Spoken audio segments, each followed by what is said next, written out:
Assalamualaikum warahmatullahi wabarakatuh. Bismillahirrahmanirrahim. Wabihi nasta'inu ala umuri dunya wadin. Wassalatu wassalamu ala asrafil anbiya'i wal mursalin wa ala alihi washabi ajma'in amma ba'du.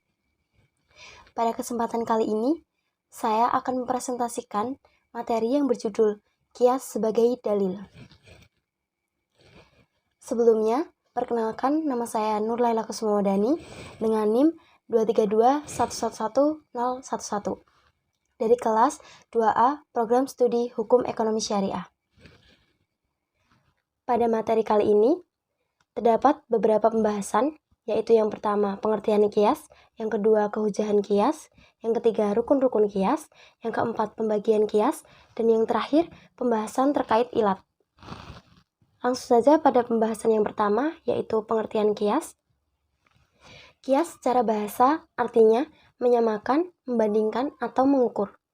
Sedangkan secara istilah, qiyas yaitu menyamakan hukum suatu kejadian yang belum ada ketentuan hukumnya dengan kejadian lain yang sudah ada ketentuan hukumnya, karena ada persamaan ilat. Untuk memperjelas definisi tersebut, kita lihat contohnya.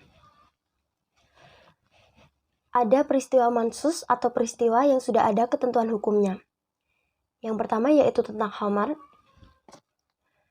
Dalilnya yaitu surah Al-Maidah ayat 90. Yang berbunyi A'udzubillahi minasyaitonirrajim, ya ayyuhalladzina amanu innamal khamru wal maisiru. Dan hukumnya adalah haram. Ini adalah peristiwa yang sudah ada ketentuan hukumnya atau nasnya. Kemudian ada peristiwa lain yang belum ada ketentuan hukumnya seperti whisky, vodka, ganja, dan lain-lain. Lalu bagaimana pengambilan hukumnya?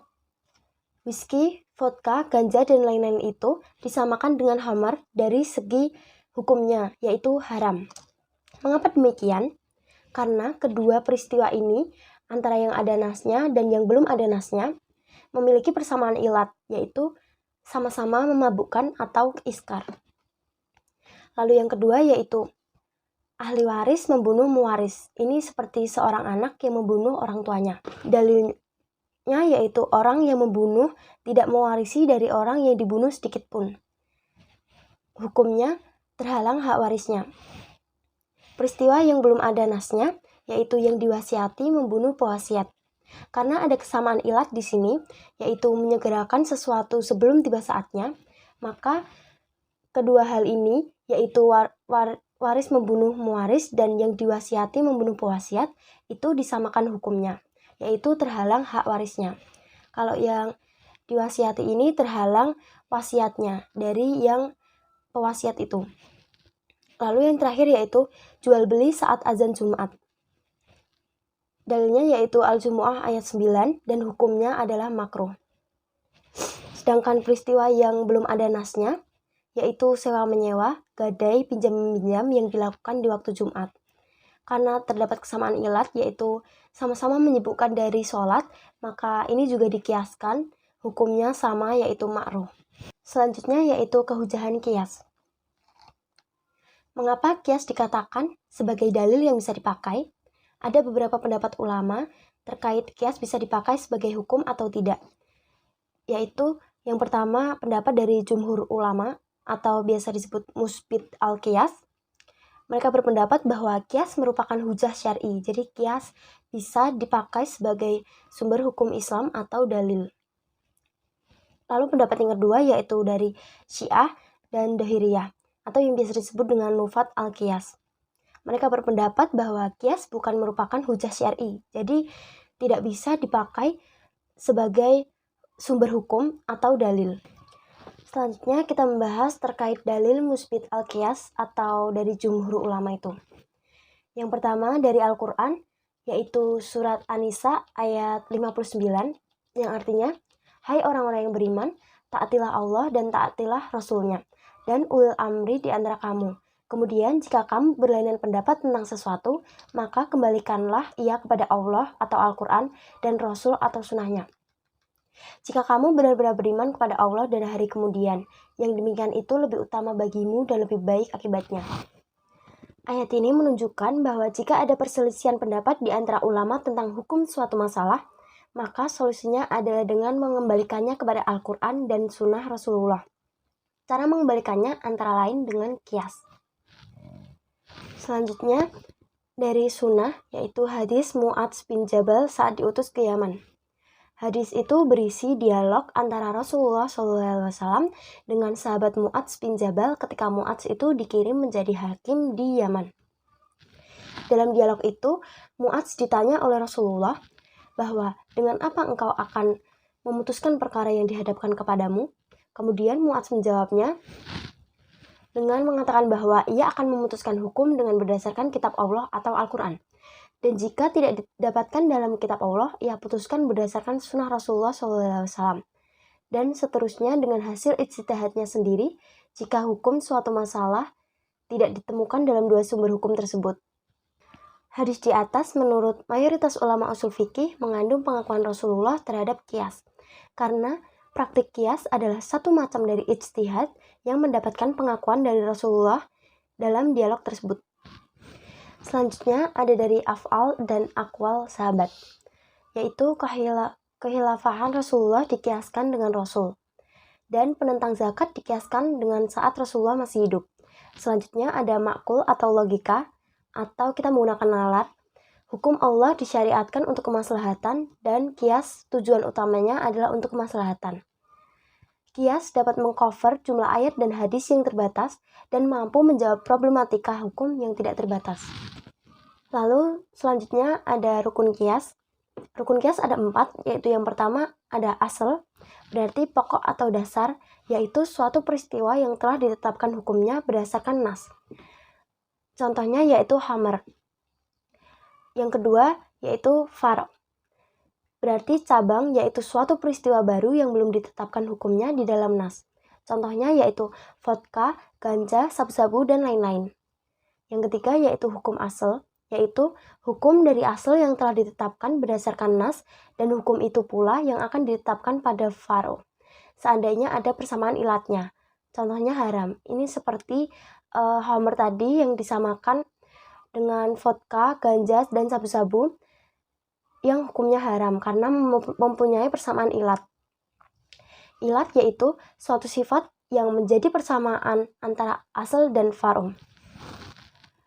Contohnya yaitu memabukkan atau iskar dalam homer dan vodka, ganja, sabu-sabu itu tadi. Selanjutnya adalah pembagian qiyas.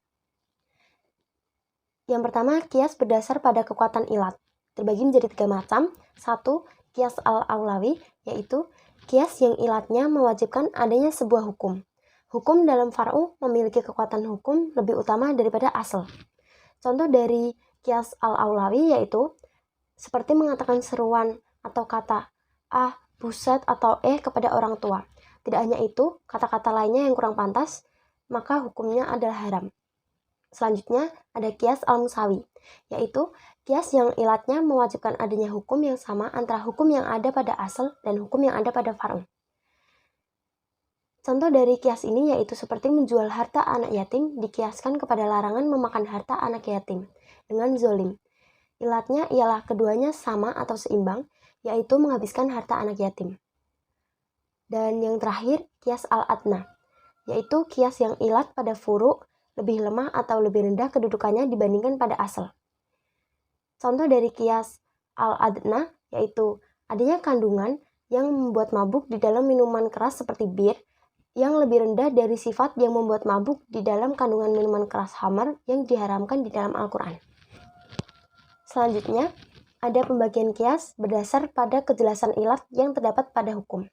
Ini terbagi menjadi 2. Yang pertama, qiyas jali, yaitu qiyas yang ilatnya ditegaskan oleh nas secara bersama dengan penetapan hukum asal, atau ilatnya tidak ditegaskan oleh nas tetapi bisa dipastikan bahwa tidak ada sebuah pengaruh dari perbedaan di antara asal dan furu'. Contoh dari qiyas jali ini yaitu seperti di dalam sebuah kasus seorang musafir perempuan dan laki-laki yang diperbolehkan untuk mengqashar sholatnya ketika dalam perjalanan, sekalipun di antaranya keduanya memiliki perbedaan, yaitu perbedaan jenis kelamin. Akan tetapi, perbedaan tersebut tidak akan mempengaruhi kebolehan dalam mengqashar sholat, sebab ilatnya adalah sama-sama sedang di dalam perjalanan. Dan yang kedua yaitu qiyas khafi, yaitu qiyas yang ilatnya tidak disebutkan di dalam nas. Contoh dari qiyas khafi yaitu seperti mengkiaskan pembunuhan yang dilakukan dengan benda berat kepada kasus pembunuhan yang dilakukan dengan benda tajam di dalam pemberlakuan hukum qiyas. Karena ilatnya yang sama, yaitu pembunuhan yang dilakukan dengan unsur kesengajaan. Selanjutnya, ada pembahasan terkait ilat. Yang pertama, pengertian ilat. Apa itu ilat? Ilat yaitu suatu sifat yang ada pada asal. Dengan adanya sifat itulah asal mempunyai hukum, dan dengan adanya sifat itu pada far'u, ia disamakan dengan asal. Ini seperti sifat memabukkan yang ada pada khamar atau asal. Dengan adanya memabukkan itu, khamar atau asal punya hukum haram. Dengan adanya memabukkan pada vodka, whisky, ganja, dan lain-lain, ia disamakan dengan khamar dan hukumnya haram. Selanjutnya, syarat-syarat ilat. Yang pertama merupakan sifat yang dohir. Dohir di sini yaitu sesuatu yang nampak. Yang kedua, merupakan sifat yang mundabit atau bisa diketahui batasannya. Jadi jelas bisa dibedakan antara yang memabukkan dengan yang tidak memabukkan itu. Jelas ada batasannya dan bisa diketahui.